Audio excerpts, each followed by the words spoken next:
Hello and welcome to this week's edition of the Warriors Stock Report. I'm Tim Bontemps, ESPN senior writer here in New York City, and with me on site in San Francisco, is our guy Anthony Slater, ESPN senior writer around the Warriors. Slater, obviously busy times afoot. He had Victor Wembanyama in town Wednesday night.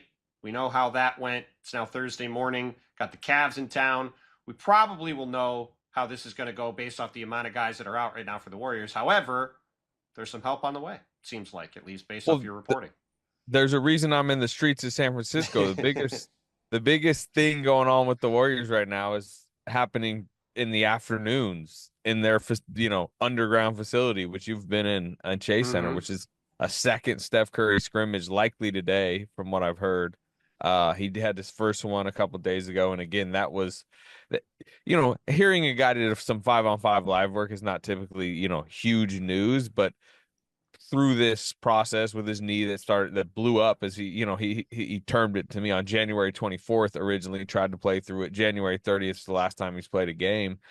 He's had a lot of attempts to come back, including coming out of the All-Star break. He was supposed to scrimmage with Porzingis for the first time before that Boston game right out of the break, and he just wasn't able. His knee didn't allow him. Rick Celebrini didn't green light him to scrimmage, and so he has got to a point he hadn't previously reached, which was the scrimmage a couple days ago.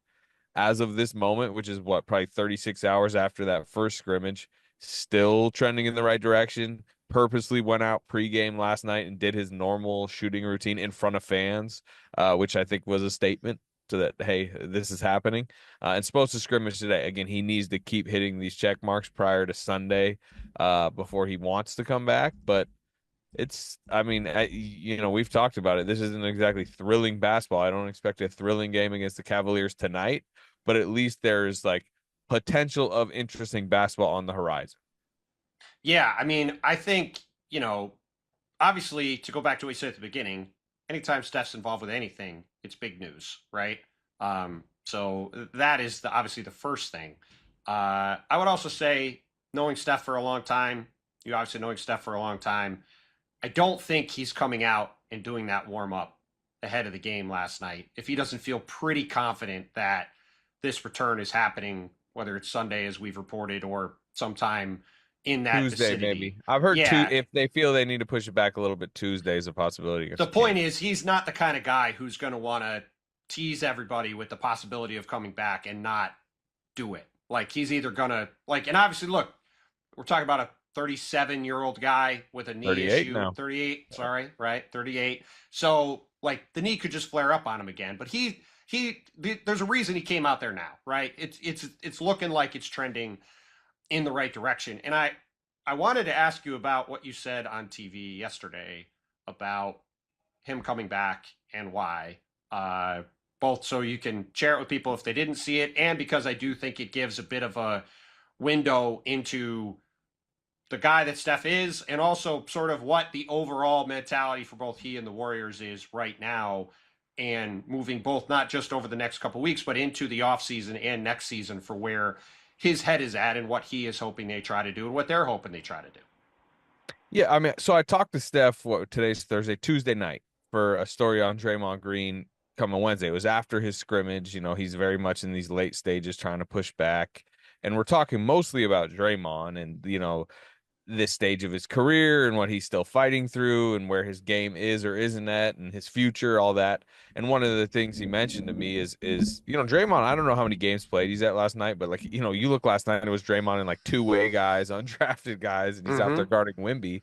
And Draymond probably is at, 70 games played or something like that this season. And he, within mentioning that, and by the way, it's an environment that is not conducive to Draymond Green's approach, as everybody knows. And Steph was talking about being behind the scenes and seeing, the way Draymond has kept his body ready and kept it as professional as possible. He's actually really reduced, like, in the last couple of months, like the technicals, the arguments with refs, like I don't think it necessarily helps his like game on the court, but I think it's just what's been healthy and needed. And I think Steph used that as an example of him wanting to get back because he sees how tough this has been for everybody, but how people are trying to soldier through this season where they've watched Jimmy Butler carried off into a wheelchair in January, which completely altered their season. The Moses Moody patella injury was shocking, shocked their systems. I mean, you're watching career altering injuries, guys getting stretchered off the floor, reminders of the fragility of the season and of your career, while they're also all staring at the end.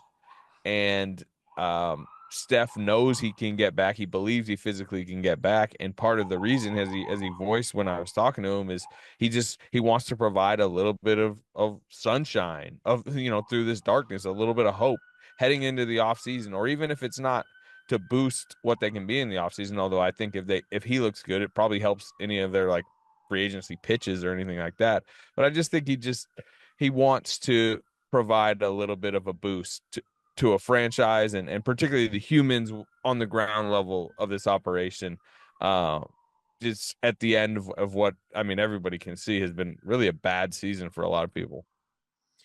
Yeah, I mean, just two things quick. Draymond only with 12 technical fouls, which is third in the league, according to the brief lookup that I did. But I still, bet 9 of those were by like January. You know what I mean? and it's still not near the suspension limit, which he usually is bumping up against like Luka every year. So I do think that's notable. And he's at 63 games, which is not an insignificant amount of games. It's also still short of 65. And I suspect part of the thinking for Draymond Green is Draymond likes to get recognized. And he certainly, I think, is going to argue he should be in contention for an all defensive team spot this year. He'd probably argue defensive player of the year still. I don't think that's happening. He But actually acknowledged recently that Wemby is, because somebody was asking him about all defense. Well, I did enjoy his thing the other day about being able to tell everybody how dumb they are that they don't pay enough attention to defense. Yes. I was like, yes, this is a perfect tee up for Draymond to be able to say, everybody doesn't respect me enough. Spinning the laces out for that one. But yeah, I mean, he wants all defensive team. He acknowledged the other day that Wemby was better than him, defensively, when he was like, you can't make a case. I would argue against everybody in the league. Well, maybe not one guy.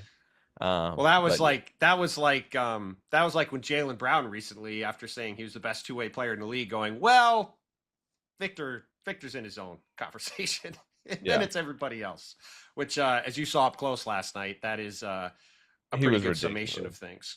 So do you think, going back to that premise, like giving a ray of sunshine here down the stretch, we'll talk about the Moses Moody thing too. That obviously was a devastating injury for Golden State. Do you give what percentage chance? Let's say Steph is able to play normally, which is a bit of a leap given he hasn't played in 2 months. But let's say he has a week to get ready. Let's say he's a reasonable facsimile of what we've seen of Steph Curry this year.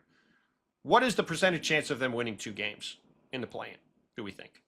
30% maybe. I mean, maybe you think that's a little too high. I would say not only just, a solid 36-minute version of Steph Curry by that point, but also like Kristaps Porzingis has been excellent lately. He's healthy. He's shooting the three well. He's scoring, high volume. He's liking the situation because they need a score. And I think this is the most probably since his Washington days that like he's like a hub of the offense. They're giving him to him in the high post. They're letting him jack every three he wants. He did a lot of that in Boston too. But again, the biggest thing, that wasn't the issue in Atlanta. He was good when he played. The issue, to your point, was availability. Yes, and the fact that he's been available, it's been a good thing, at least mostly available. Yeah, and it's been beyond available lately. It's been 28 minutes a game. It's been high points. It's been like you can see him bouncy on the floor. He's been like happy and lively behind the scenes. He called Celebrini the GOAT the other day. I saw that. But yeah, I mean, he's physically feeling very good. Everything can change on a dime, including we don't like, but to your premise, if you're not only telling me Steph Curry's out there for 36 minutes, but Kristaps Porzingis is starting at center and a real second weapon. Al Horford's trying to get back in time from this calf strain. Seth Curry played last night, hit some threes. Like if they have all their veterans besides obviously Butler and Moody, and they're playing Portland in a road game, and then theoretically the loser of Phoenix Clippers, which is probably, that could flip. It could be the Clippers in a road game, whatever. two of those three teams on the road, both of them, you have to win 2 games. I mean, it's certainly not a 50% chance, but I would probably give them about a 50 or a little bit better in Portland, and then what, like a 35-40 in Phoenix, we'll say. Yeah. I mean, I would say math-wise, to your point, it's probably like a 20% chance of winning the 2 games because, I mean, Portland's given them problems this year to start with, and then you go from that to having to beat, I would guess it's Phoenix. I would guess the Clippers. What if the Warriors' biggest move never happened, but the rumor itself tells you exactly how aggressive this franchise still wants to be? Aha, because that's the story with Kawhi Leonard right now. Not that Golden State landed him, not that a deal is done, not that anything is official. But reports now say the Warriors were reasonably close to trading for Kawhi before the deadline, with much of the framework apparently in place before the Clippers pulled out. That is not small. That is not random. That tells you the front office was hunting for a real star, a real two-way force, a real win-now piece to change the shape of this team around Steph Curry. NBC Sports Bay Area, citing Tim Kawakami, reported exactly that. Golden State got reasonably close, then LA backed away. CBS also reported the Warriors made a determined run at Kawhi before the Clippers shut it down. And honestly, Dub Nation, you can understand why they would do it, because when you picture Kawhi Leonard next to Steph Curry, your brain starts going crazy. Yeah, think about it. Steph warping the floor, Kawhi hunting mismatches in the mid-range, Draymond orchestrating, and the defense suddenly getting that calm, suffocating playoff-level wing stopper who doesn't need 25 dribbles to control a possession. Kawhi is still one of the league's best two-way players when healthy, and that when healthy is the whole argument, right? That's the tension. That's the gamble. That's why this rumor is so fascinating for Warriors fans, because on pure basketball fit, it makes a ton of sense. On durability risk, it gets scary fast. But the mere fact Golden State reportedly pushed this hard tells you the organization is not interested in drifting quietly into the future. They still want one more real run. And there's another layer here that makes this rumor hit harder. It fits the pattern. ESPN had already reported that the Warriors positioned themselves to stay flexible for a superstar swing after the deadline, especially with Giannis still looming as a possible offseason dream. So when the Kawhi story comes out, it doesn't feel random. It feels like part of a broader plan.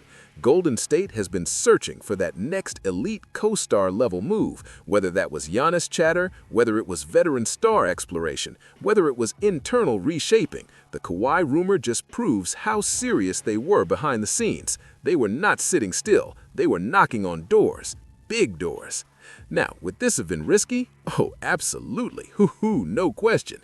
Kawhi's talent is championship level, but his health history is the giant warning light flashing in red. And for the Warriors, who already know exactly what it feels like when a season gets ripped apart by injuries, that would have been a high-wire act.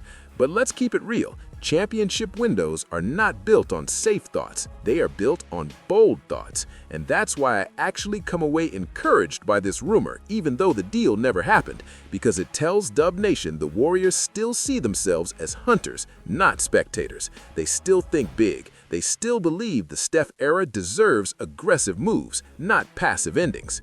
And in a weird way, the rumor also says something about Steph himself. You do not chase Kawhi Leonard unless you believe your franchise centerpiece still gives that move meaning. You do not go that big unless you think Steph Curry can still anchor something dangerous. Right now, Curry is progressing toward a return from his knee injury, and the Warriors are clearly trying to survive long enough to make his comeback matter. So when you connect that to this Kawhi story, the message is obvious. The Warriors are not emotionally done, strategically done, or competitively done. They're still looking for the move that could snap this thing back into serious relevance. So my favorable Warriors conclusion is simple. No, Kawhi Leonard is not on the team. No, this was not a completed trade, but the report matters because it shows Golden State still has ambition, still has nerve, still has championship appetite. And if that appetite produced a near Kawhi swing, then you better believe more star-level conversations could still be ahead. Tell me what you think, Dub Nation. Would you have wanted the Warriors to take the Kawhi risk, or was it too dangerous even for that kind of upside? Drop your take in the comments, smash the like button, subscribe, and stay locked in because if this rumor was real, the next big Warriors swing might already be loading.